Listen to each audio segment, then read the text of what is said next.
falando da queda de Adão, o primeiro Adão, né? Que foi o Adão que o nosso Deus fez com as suas próprias mãos. E ali ele fez para ele uma auxiliadora. Muitos têm mulher como capacho, muitos têm mulher como escrava, só que a mulher não é escrava, a mulher foi feita como auxiliadora. Ela foi feita para ajudar o homem na obra que Deus colocou na sua mão. E eu vejo aqui uma coisa muito interessante nos capítulos anteriores, eu quero dar uma ressaltada, porque quando Eva se encontrou-se com a serpente no jardim, a serpente, a Bíblia vai dizer que era um dos bichos mais rebeldes, vamos dizer assim, né, traduzindo para a linguagem de hoje, astuto, rebelde, que existia. E o diabo entrou na serpente e usou a serpente para falar com Eva: olha, Deus não quer que você coma desse fruto, porque Ele sabe que no dia que você comer desse fruto, você não vai morrer. Ele disse que você vai morrer, mas é mentira. Isso eu traduzindo então para as nossas palavras de hoje, né, para o nosso português. No dia que você comer desse fruto, você vai passar a ser um Deus.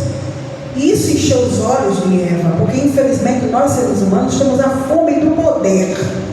E aí é onde mata o cristão, é a fome do poder. Irmãos, nós não podemos ter essa fome de poder, essa ambição. Nós temos que entender, a igreja é o quê? Um corpo. Eu tenho um corpo, eu tenho 5 dedos nesta mão, mais 5 dessa. Analisando, a gente fica pensando: mas para que eu tenho 5 dedos numa mão, 5 na outra? Eu poderia ter feito 4, 3 em cada mão, cada lado, né? Mas Deus fez 5. E esses 5 me são importantes, porque se alguém chegar aqui e cortar um dos meus dedos, vai doer. Ou do seu vai doer também. E a igreja de Cristo, ela é feita de quê? Um corpo. Porventura um corpo, ela pode ter 2 cabeças? É anomalia, né? Porventura um corpo pode ter 4 braços, 4 pernas? Seria anomalia. É tido como anomalia se nascer uma criança assim, e é uma coisa muito triste e terrível. Mas como Deus fez o homem com 2 braços, 5 dedos em cada mão, 5 dedos em cada pé, 2 pés, 2 pernas, um corpo, um tronco e uma cabeça para pensar. E Jesus, ele se refere à igreja como um corpo, onde ele é o cabeça. Quando Adão caiu no pecado com Eva, outra coisa que eu acho interessante é que Adão, quando ouviu a voz do Senhor passeando no jardim na virada do dia, o Senhor já sabia que Adão tinha caído, mas Deus, ele gosta de ouvir do homem. Lembre-se disso quando você cair em pecado, porque ninguém aqui está isento disso. Quando você ou eu pecarmos, lembre-se que Deus, ele já sabe.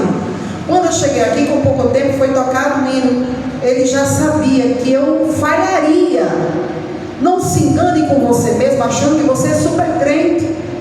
Teve épocas da minha vida que eu achei que era super crente, e eu me frustrei.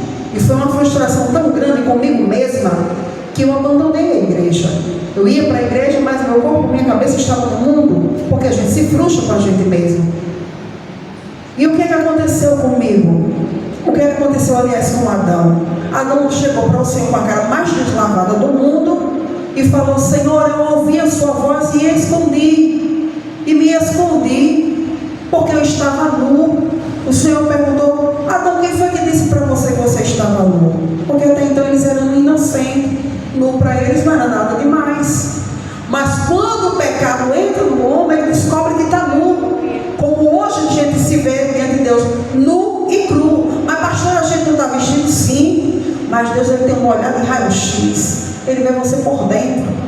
Por isso não adianta a gente se esconder para Deus. Quem foi que ensinou para você? Quem foi que falou para você? Não, que você estava nu.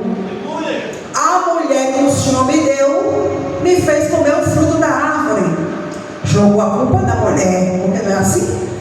Aí ele foi para a mulher: mulher, por que tu fizesse isso? A serpente me enganou. O Senhor amaldiçoou a serpente. E no versículo 15, o Senhor vai dizer para ela desta forma: ali nascia a nossa redenção pela misericórdia de Deus. E porém inimizade entre ti e a mulher, e entre a sua semente. Esta te ferirá a cabeça e tu lhe ferirás o calcanhar. Ou seja, Jesus Cristo na cruz foi ferido na cabeça. Aliás, Jesus Cristo na cruz feriu Satanás na cabeça. Quando ele desceu ao inferno, pisou na cabeça de Satanás. Mas a serpente do inferno feriu Jesus no pé, no calcanhar de Jesus. E até hoje fere. Porque você sabe quem é o calcanhar de Jesus? Sou eu e você.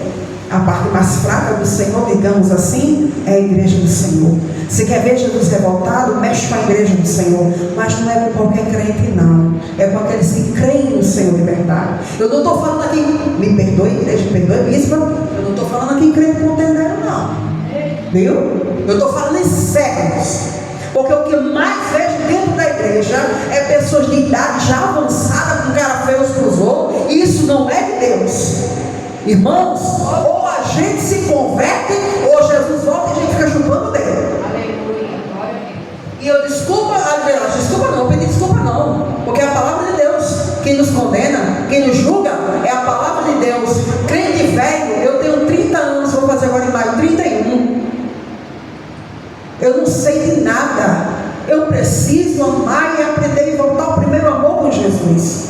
Tenho dito isso ao Senhor, irmão, e está difícil. Não pense que é fácil, não. Às vezes eu procuro dentro de mim, eu digo, Jesus, onde está aquela menina? Porque eu aceitei Jesus, Leísa, com 14 anos. E eu saí de casa para os outros, minha mãe saía me xingando, dizia, sua rapariga, estou louca, mas eu falo. Você e sua irmã, que era minha irmã agora, que faleceu, foi para eu creio que foi para a glória, vocês vão para o prostíbulo. A gente saía de casa chorando a pé. Isso das quintas para a Cidade da Esperança, orar pela família. Quando eu chegava dentro da igreja, bispo, eu já chegava chorando, porque todos os dias que eu ia para a igreja era uma exclamação que eu levava. E eu ia para a igreja, eu não tinha roupa para trocar. Eu aceitei Jesus, eu ia com um sapato, um beijinho, uma minha, uma calça comprida de outra irmã e uma camisa de outra irmã. Era uma humilhação mesmo. Minha mãe não me comprava uma calcinha, muito menos um perfume. Aos 16 anos eu fui trabalhar para poder me manter, para poder ser dizimista. Hoje em dia, pastor, eu vejo os crentes, vai para um conjunto, é uma cara feia para o outro. Eu não sei o que está acontecendo com os crentes, vocês estão ficando doidos? Será que tem doidou o povo de Deus? Cara feia, é intriga, é fofoca, é disse, gente! E eles vão lá fora e vão no inferno. Aí deixa eu dizer uma coisa para você, sabe quem vai ser cobrado dessa vez? Somos nós. E se Jesus voltar hoje, será que eu subo? Não precisa você me responder. É com você mesmo. Sei que a promessa foi lançada. Jesus veio. Hoje é conhecido como Domingo de Páscoa, salvo engano, internacionalmente. Se alguém souber me dizer, eu sei que em Portugal também é. Alguns países, né? Pode-se dizer internacionalmente como Domingo de Páscoa. Conhecido como a ressurreição de Jesus. Ou seja, ele não está mais lá posto naquela cruz. Ele saiu de lá. Agora eu me pergunto, ele mora em você? Ou em mim? Ou apenas nós temos uma visitação? Porque no tempo antigo era visitado os homens. Davi foi visitado. Como é o nome do outro que pegou o cara de mulher, que não podia ver uma mulher? Sansão também foi visitação, tinha força. Mas hoje, quando Jesus veio, ele disse, eu vou para o Pai, mas vou enviar quem? O Consolador. E aí muitos crentes estão se enganando com movimentos dentro da igreja. Não se engane com movimentos de línguas estranhas. Não se engane com porque isso não significa dizer que tem Espírito Santo. Não se engane. Jesus disse na sua palavra, pelos frutos conhecereis a árvore. Quer conhecer o crente? Pisa no pé dele. Pisa. Você sabe como é que era feito antigamente? Luiz, fica de pé aqui. Eu já vou entregar a missão. Eu vou fazer isso com ele, porque eu sei que ele é crente. Fica aqui. O irmão já foi provado e aprovado, né? Bonitinho. Cadê sua esposa? Sabe como era que era preparado os obreiros na minha época, com 16 anos? Olha para minha cara. O meu pastor, ele estava dirigindo o culto, ele pisava no meu pé. Pisava forte. E os obreiros eram preparados dessa forma. Alguém pode dizer assim, não, mas isso aí é ignorância. Mas lá fora, quando alguém pisa no teu pé, o que é que tu faz? Tu xinga o palavrão? Tu manda para a caixa do inferno? Ou tu diz, em nome de Jesus eu te perdoo? Quando estava o obreiro dirigindo a obra, como eu estou aqui, como ele está aqui, o pastor chegava na maior cara de pau do mundo, que os pastores daquela época tinham. Hoje em dia os pastores são desconsiderados. Pegavam uma água, sem o pobre do obreiro veio. Pegavam uma água lá gelada, jogava na cara do obreiro. Na mão. Eles têm ignorância, não é, irmão? Sabe por quê? Porque no mundo, um dia eu fui evangelizar, jogaram na minha cara, quase que me pegavam, uma bicicleta, eu nem morri. O cara jogou a bicicleta em cima de mim, sabe por quê? Aqui é um quartel-general onde tem que ser preparado para ir para o mundo. Aqui não é massagem de ego, não. Ou tem confronto da palavra para se libertar, ou então não é igreja. Pode ser tudo, menos igreja. Está fazendo o que aqui dentro? Passeando? De vestido bonito? Não, irmãos. Ou a gente se converte ou então vai para o inferno. É triste isso, mas é realidade.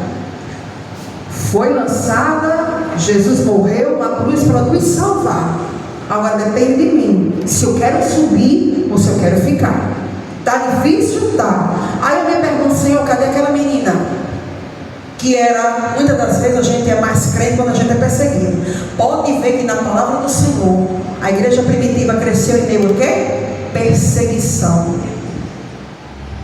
Quando a igreja é perseguida, ela é revestida, ela começa a crescer porque ela vai para os pés do Senhor. Se o crente tiver uma despensa cheia, muitas das vezes levanta de manhã, não dá nem glória a Deus. Mas se a despensa estiver seca, o filho estiver doente, no instante sabe orar. Aí eu me pergunto, Senhor, cadê aquela menina que com 14 anos te aceitou e colocava a face no pó, ou então se escondia por trás de um guarda-roupa para poder orar dentro de casa, porque não podia orar, porque a mãe era candomblessista. Cadê, Senhor? Onde está a minha essência? Mas isso é o Espírito Santo de Deus me cobrando, porque é assim que Ele trabalha com a gente. Então a semente foi lançada, a proposta foi lançada, e Jesus cumpriu, Deus cumpriu, que sairia da mulher uma semente, que feriria Satanás na cabeça, porém o diabo feriria o seu calcanhar. Aí eu lhe pergunto, quem é você nessa história? Quem é você hoje diante de Cristo? Como é conhecida no mundo espiritual a tua identidade? Porque no mundo espiritual a gente tem uma identidade. Não acho que a gente não tem, não, porque da mesma forma que aqui tem leis, no mundo espiritual também tem. Quando Jesus disse que ligado na terra será ligado no céu, lá, como Jesus é juiz, chegou. Tem um promotor, tem da acusação, que é Satanás, tem um advogado, que é Jesus, tem leis. Se eu infringir os princípios, Deus me entrega na mão do diabo, porque infelizmente ele é justiça. Então quem somos nós diante de Deus? Será que eu amo realmente o meu irmão? Será que eu tenho perdoado? Ninguém aqui está isento de pecado. Não estou dizendo isso. A palavra de Deus diz: sede santo, porque eu sou como eu sou santo. Mas o que é santo, pastora? É ser separado do mundo. Então eu não vou falar mais com ninguém que não é do mundo. Não, ao contrário. Tu tem que dizer bom dia, boa tarde, como é que vai? Que calor! Aproveita para falar mal de Jesus, irmãos. Mete o pau na vida de Jesus, que é bom. Agora você encontra muitas das vezes o irmão na rua e vai falar mal do pastor, vai falar mal da sua igreja, vai falar mal de fulano, vai falar mal do seu próprio marido. Está errado. Fale de Jesus. Aproveita, deixa que o calor está grande. Quando alguém diz, menina, que calor grande. Pois é, a Bíblia diz que nos últimos tempos o sol aqueceria 7 vezes mais. Jesus está voltando. Já deu uma brecha para você falar de Jesus. E pode meter o pau na vida dele porque é bom. Só não mete o pau na minha vida nem na vida dos outros. Mas na vida de Jesus, fala de Jesus. Não tenha vergonha. E viva o Senhor Jesus. E aquilo que você olha para um lado não pode mudar na vida do diácono, eu não posso mudar ele. Ele tem as falhas dele, ele está aprendendo, ele está no caminho, está no processo. Coisas que eu concordo com ele, sim, outras que não. Não sou obrigada a concordar. Mas também não vou fazer contenda com o irmão, até porque ele é meu irmão. Não é verdade? Tem coisas que eu concordo com a bispa e tem coisas que eu não concordo. Mas não é por isso que eu vou chegar aqui. Olha esse olhar, não é de Deus, não. Mas não é por isso que eu vou chegar aqui e meter o pau. Tem coisas que eu concordo com o pastor e tem coisas que ele não concorda comigo também, que eu sei que não concorda. Ninguém é obrigado, somos cabeças diferentes. Mas deixamos de ser irmãos? Deixamos de ser igreja? Igreja responda, deixamos de ser irmão? Não. Qual é a família que não tem problema? Qual é? Porque desde a Bíblia temos problema. Então, irmãos, aprenda a amar e perdoar o seu irmão. Que Deus abençoe.